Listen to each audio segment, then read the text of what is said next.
Hi, it's Hope and welcome to the video. As you can tell by the title and the thumbnail, this is going to be my best books of 2021, which I will share the top 10 books and 5 honorable mentions because I couldn't not have to include these few because they were really good. So first I'll mention honorable mentions, which these are books that basically were like, I wanted them on the top 10 list, but I had about 17 for that top 10. 2 I decided to cut, and then now we're at 5. And just because these are on my honorable mentions, that doesn't mean that they don't deserve to be on that top 10 list. Also, all of the books I mentioned in this list were obviously 5 stars. I think except one, but we'll get to that and I'll explain that. My nose is so itchy right now, but I'll explain that. So, also these honorable mentions are in no particular order. So the first is Wolfsong by T.J. Klune. I'm going to not spend a million years talking about these books on the honorable mentions, but essentially werewolves, like gay werewolves, small town, and friends to lovers. And I just really like this. Again, I was going to say I gave this 5 stars, but this I read for the pack-along hosted by Clint from Reads, who now has slowly grown to become a friend. Like, I'm confident I can say that. And I think it's also with this, I also wanted to put book 2 and 3 in this series on this list, but so we're kind of counting book 1 and 3 all in this one slot. I love the characters. I love the dynamics between the characters. I love the family. And yeah. The next book is Not Quite Out by Louise Willingham, and this is essentially follow Will, who isn't out, but then he meets this boy named Daniel at university, and it's the two of them becoming friends and realizing that there's more feelings in that. And I'm sorry this is so reflective, but this book, I loved it so much because I saw myself so much in Will. It's insane. And I now have about 1 million bookmarks and stickers for this book because I bought a few myself, and then I've gotten multiple sent to me from the author. Also, Lou, who is the author of this, is such a wonderful person. So literally just for that, like, this book is really good, especially if you're looking for like a queer book. The next book is Chain of Iron by Cassandra Clare. I, at the beginning of the year, was confident that this was going to be on the top 10 list. But then with me making my top 10 list, I was like, oh, it's not. This is like Edwardian London, Shadowhunters. If you haven't heard about this book, I'm not really going to describe much. I think I like the first book better than the second book, although the ending has me meeting Chain of Thorns like yesterday, and it's not coming out until November, and I'm pissed because I was preparing to have it be out in March, but it got pushed back. Ugh, that's so awful. But yeah, like, I have an entire reading blog and review for this book if you want to see like my full thoughts on it. The next book is Punk 57 by Penelope Douglas. This is a like new adult bully romance. 2 people are exchanging, for multiple years have been exchanging like pen pal letters, and then they meet in person. And the girl doesn't know that it's the guy that she's been pen paling when they meet. And this was one that I loved it so much. I think about it like so often. I'm dying to do a reread of it. I just really liked it. This is like not the first, but one of the first bully romances that I read. And honestly, this and then another series kind of like really brought my love for that to light, and I'm very excited to read more of this genre and also more by Penelope Douglas because I've only read 3 of her books so far. And the final book on this honorable mentions is Heartstopper Volume 4 by Alice Oseman. It is a series of graphic novel. It's like a series of graphic novel, this being the 4th novel, and this is the first one that I read physically, like when I first read it. I also read this in a day. This we essentially follow Nick and Charlie, who they go to school together and they become friends, and then they become boyfriends, and it's very cute, very queer, and this one dealt with such tough topics that were like, I cried. The topics dealt with were so well done. I'm very excited for the fifth and final installment of this, which probably won't come out till 2023, but it is available on Tapas. So if I want to read it, like as it's updated, I can. So now on to my favorites. I'm going to go from the number 10 to number 1. And these ones I will again try to not explain too much about them and like gush about them. These are my favorite books of the year. And some of them have even made it to probably my favorites of all time. So in the number 10 slot is Kingdom of the Curse by Kerri Maniscalco, and this I just read in December. And this is the second book in the Kingdom of the Wicked series, the first book being Kingdom of the Wicked, where we follow essentially Amelia, who is a witch, who her twin sister is murdered, and Amelia wants to get revenge. And in doing so, she accidentally summons one of the 7 princes of hell named Wrath, and we go from there. And this I just really liked. I like the setting because we are in, minor spoilers, we're in hell. And I just like the character dynamics between Amelia and Wrath, and that's really what sold it for me, is the characters. There's basically no plot in this book. It's literally just like character development and a little bit of backstory, to some things. And then also like a very light amount of spice.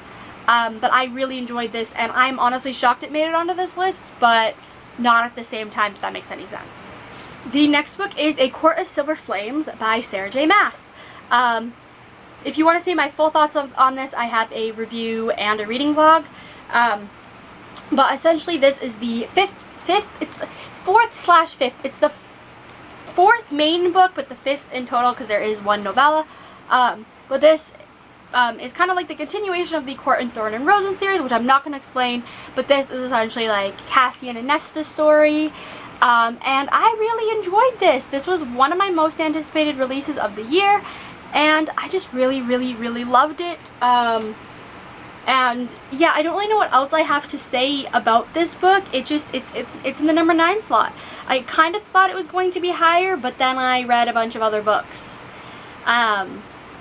So yeah. The next book is Docile by K.M. Szpara. I'm not know if I'm pronouncing that last name correctly, but this is a adult dystopian. I believe it's classified as dystopian. An adult dystopian where essentially the tagline is "There is no consent under capitalism," and essentially we are in a world that the debt is really bad, and essentially like your debt your parents' debt passes on to you, and debt is just a huge thing. So the rich of the rich end up hiring these people that are called dociles to essentially do their dirty work, to do things, from being various things of things to do like house cleaning, babysitting, to being almost like a sex slave and all of that. And we follow Elijah, who ends up becoming a docile to kind of help with his parents' debt because his mom was once a docile, and even then that didn't help. But so Elijah ends up becoming a docile for Alex, I can't remember his last name, who is a very rich person, and Alex's family is the creator of this thing called Docile, which is kind of like a drug that makes you into a loopy thing, almost basically makes it so you're easily controllable. And Elijah and Alex end up falling in love, even though there's that power dynamic. And this book is just a really intense but powerful read. It's very intense because all of the sex scenes, if you think about it, are not consensual because of Alex owning Elijah. It's a legal contract that Elijah is owned by Alex, so there's that power dynamic that you see. And then also just it's just such a good book, and I'm so glad I read this. This is a book that I definitely want to reread sometime in the future because there's probably so many little things that I missed in the book, and it was just such a good read. Number 7 is A Shadow in the Ember by Jennifer Armentrout. And this is kind of like the prequel series to the Blood and Ash books.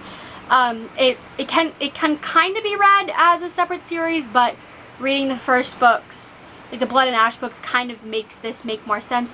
But essentially in this we're following Sarah, she is supposed to be the consort to the Primal of Death named Negtos, and when he originally refuses to have her as a consort, but then a few years later things happen and she becomes his consort, and that's very, very rough. We have, we're learning kind of a bunch of things that are revealed in Blood and Ash, or that are questioning still in Blood and Ash, and I have an entire reading vlog of this on my channel. I'll leave any books that I mentioned in this video and also my reviews and reading vlogs for them in the description as well. But this I just really enjoyed. I'm very excited for the second one, and then I'm also very excited to see how this book ties into the War of Two Queens, which is the next book in the Blood and Ash series. You will also see the Blood and Ash series be mentioned again in this, I will be 100% honest.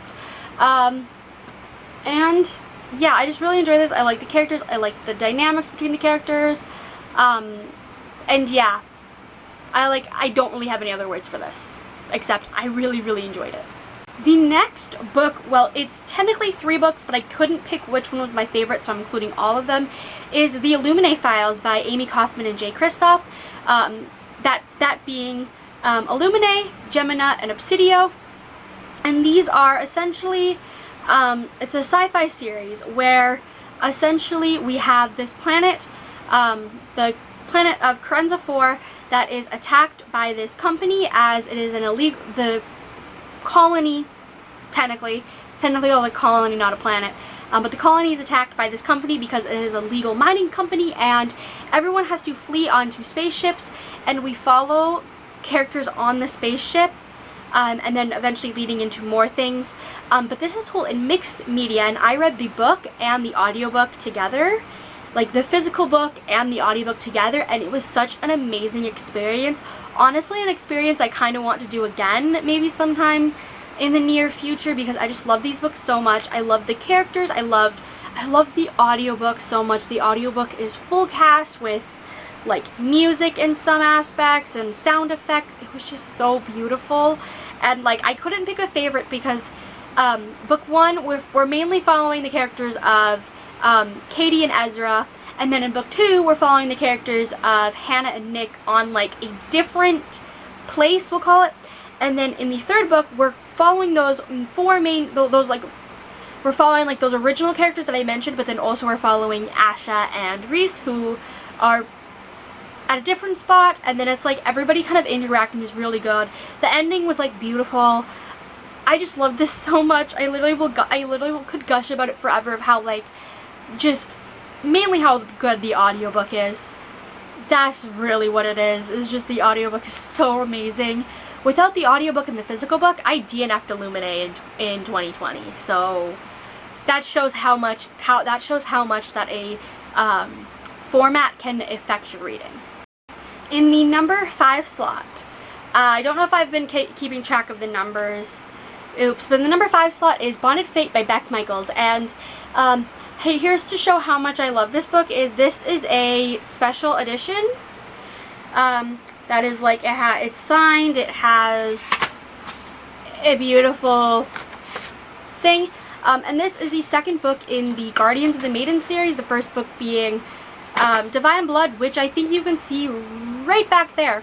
But this is the second book in the Guardians of the Maiden series, like I've already mentioned, and in the first book, Divine Blood, we follow Dinah, who ends up, every 10 years there is this thing that attacks the her town, and kills a bunch of people, and in the previous time, her father, her mother, and her brother were murdered, and now it's almost at that 10-year mark, and Dinah wants to find a way to, like, not have that happen. So she ends up, there's something that she finds out that ends up setting her on this, like, mission to find it, and her cousin Zev joins, as well as a Celestial named Cassiel, who ends up joining, and yeah, this, I just loved it so much. It has that, it has a bunch of my favorite tropes. It has, like, the one bed trope. It has, kind of like an adventure. It has a bunch of different magical things.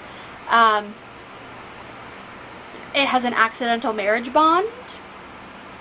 And I just love these characters so much, and like, this series is just so amazing, and this book did not disappoint. And at the end, oh my god, I need Shattered Souls like yesterday, but it's not coming out till August, which means I'll probably read it in July because I'm an ARC reader for this series. I will also 100% be pre-ordering the next books in the series, and fuck, my camera's dying. So everything's changed because I switched to my phone because I've already mentioned the camera's dying. But at least I remember what the next books are on this list. But in the number 3 slot is 3 books, and that being the All for the Game trilogy by Nora Sakavic, and they are in the wrong order. The first book being The Foxhole Court, the second book being The Raven King, and the third book being The Kingsmen. These dust jackets are just proof of how much I like these series, because these are alternative dust jackets for the series. But essentially, this series, we follow Neil, who ends up joining this XE team, and XE's kind of like lacrosse, but like a little bit different. And he initially doesn't want to join this team, like this university team, because it will bring him to the kind of to the spotlight, because it is a well-known team, a very crappy team at that. But he ends up deciding to join solely because, well, it's better than nothing. And things from his past get let up, and all these characters are broken and damaged. It's found family. The romance in this is so fucking slow burn. I think to the point that I didn't realize it was going to happen until like the second book. But I just love these characters. Definitely check the trigger warnings. This is what I mentioned earlier of like, this book was a 4.5. These two were 5 stars, but I couldn't enjoy these ones without this. So it's all of 5-star. Like the series overall is like a 5-star series. It's my favorite contemporary series out there. It is, I think, one of my favorite series of all time. Like maybe top 10, top 15 for sure, but probably top 10 if I really think about it. I read these twice in 2021. And this is a series that I have to binge read. I can't just read one and then a few months later it's like, no, it's binge read. That's also why I combined it as one. In the number 3 slot is If This Gets Out by Sophie Gonzales and Cale Dietrich. This is a kind of like a YA contemporary where we follow the boy band of Saturday, and well, more specifically we follow the 2 members of Ruben and Zach, and they essentially, as the book goes, develop feelings for each other, start dating, and it's them having to deal with coming to terms with liking each other, coming out to their fellow bandmates, their management, and also trying to fight their management of essentially coming out, because their management basically kind of says like, no. This book was just such a fun read, and it was so cute and so fun. It talked about so many deep things, like one of these side characters has trouble with addiction that we see, and then it also talks just overall about sexuality, and then one thing it also discusses that is getting added to more books as the time goes on, but is safe queer sex. And we have a character mention that, and like it's very pro-sex positive as well. And I just love the characters. I loved the way that we see various countries, because we have this, obviously the boy band, going on their like world tour, so we see them at different places, and also how those different places affect them emotionally. It's just so good, and now I want to reread it. For the number 2 slot, you know how I mentioned earlier you'd see the Blood and Ash series pop up again? Yeah, and that's because the number 2 slot goes to The Crown of Gilded Bones by Jennifer Armentrout, which is the 3rd book in the Blood and Ash series, where essentially in the first book, Blood and Ash, we follow Poppy, who is a maiden. She is not to be looked upon, she's not to be touched, she's essentially allowed to have like no human interaction. And then she ends up getting this new bodyguard named Hawk, and it's the 2 of them growing close, and I can't really say anything else. But I love this book because, well, a lot of people are very controversial. You either love this or hate this. And I love this because I love the characters. I love the world. I love all the questions it has me asking. I love how addicting this series is. And honestly, like, I just love where the story's going. I genuinely cannot explain why I love this book. It's just like, I genuinely probably think about it at least once a week, in all honesty. So, yeah. A lot of these favorites, I'm like, I can't tell you why it's my favorite. It just is. It just is. Like, I just loved it. Speaking of just loved it, I'm going to have trouble describing. Iron Widow by Xiran J. Zhao is my favorite book of the year. Literally, sorry, that's literally just how I feel, is like, I'm sputtering trying to talk about it. But this, essentially, I'm going to struggle to describe this. I've described it so many times in the last few weeks because I just did a reread of it in December. I read this in August as an arc, and then December as a reread. Essentially, in this, we are in a world where there are these things called chrysalises that are used to fight aliens, essentially.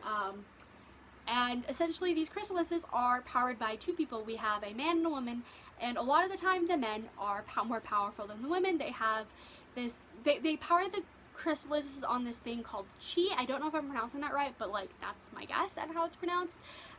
But men typically have like a higher power of this, and that causes them a lot of the time to kill their co-pilot or their concubine, as a lot of the times they just have concubine pilots. And we follow Zacian, whose sister was killed by this powerful pilot, and essentially she becomes this pilot's concubine, kills him, ends up getting the title of Iron Widow, and then ends up joining the Iron Demon named Xiran. Essentially, he's kind of like very powerful and also kind of maybe a murderer. And that's why they get paired, and it's Zacian, Xiran, and Zacian's best friend Yizi kind of deciding to say fuck it to the society, like the societal norms and the government structure. And this ending, I need book 2. How many, take a shot every time I say that when I'm like, I need book 2, or like I need the next book type thing. I need the next book in this because of the way that we ended, and I love these characters. I also love how this features a poly relationship, as it's not really spoilers, that Zacian, Xiran, and Yizi all end up in this like throuple, and I just love this. My favorite book of the year going to a sci-fi. Who would have thought? My guess is, put it this way, my guess for my favorite book of the year before I read this would have been my book in my number 2 slot, but this, I read it and I'm pretty sure I immediately read it and just went, this is gonna be my favorite book of the year. It is. So those are my favorite books of the year. Holy crap, I still can't believe that we're filming this for 2021. It felt like I just filmed this for 2020. But let me know what your favorite books of the year are, or if you've read any of these, want to read any of these, or just anything like that. You will be seeing in a week from now my 2021 stats.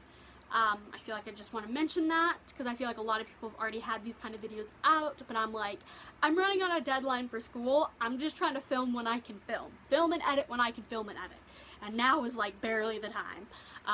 But I really hope you enjoyed this video. I'm sorry for all the rambling and probably the chaoticness, but that's just who I am as a person. Again, I really hope you enjoyed this video, and bye!